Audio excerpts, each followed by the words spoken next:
మీ business ను develop చేసుకోవాలి అనుకుంటున్నారా? మీ పరపతిని పెంచుకోవాలి అనుకుంటున్నారా? అయితే ఓకే టీవీ ద్వారా L band, Aston band ad, scrolling ad, ad with voice overs, logo bug, video ads ద్వారా మీ యాడ్స్ ను పబ్లిష్ చేసుకోండి. సంప్రదించవలసిన ఫోన్ నెంబర్ 8520917933. జై జవాన్, జై జవాన్, జై జవాన్. నల్ల చట్టాలతో నల్ల చట్టాలను మోడీకి హటాओ, మోడీకి హటాओ, మోడీకి హటాओ.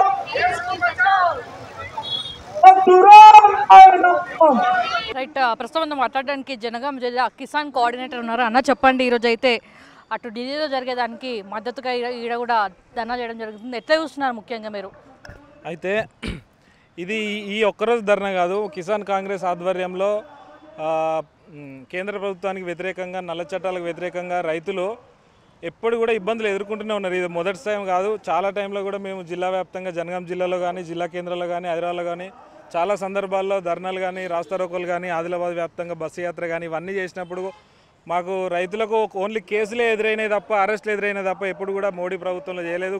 అటు మోడీ ఇటు కేసీఆర్ ఇద్దరు ఉండి కూడా రైతులను ఏ విధంగా రోడ్లెక్కి ధర్నాలు రాస్తారోకోలు చేసే పరిస్థితి ఉంది.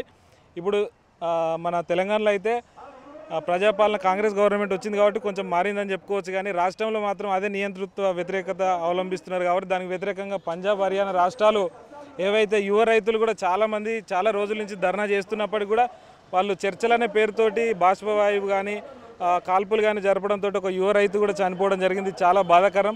ఇప్పటికైనా కేంద్ర ప్రభుత్వం దిగి రావాలి. పార్లమెంటు ఎన్నికల సందర్భంలో ఈ వైఖరి ఉంటే ఇంకొకసారి అధికారంలోకి వస్తే ఏ విధంగా ఉంటుందనేది కూడా ఒకసారి ఆలోచన చేయాలి.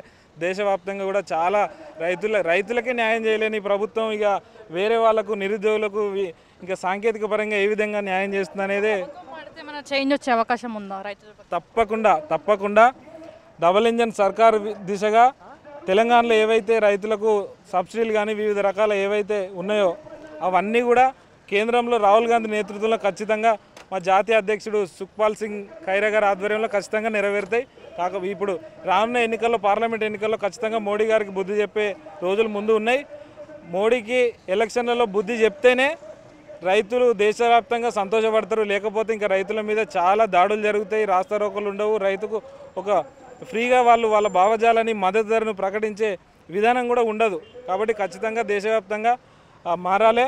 రాహుల్ గాంధీ గారు భావి భారత ప్రధాని ఏ విధంగా అన్నామో ప్రధాని కావాలి. అక్కడ ప్రధానిగా, ఇక్కడ రేవంత్ రెడ్డి గారు ముఖ్యమంత్రిగా రైతులకు మంచి రోజులు వస్తాయని భావిస్తున్నా. Thank you.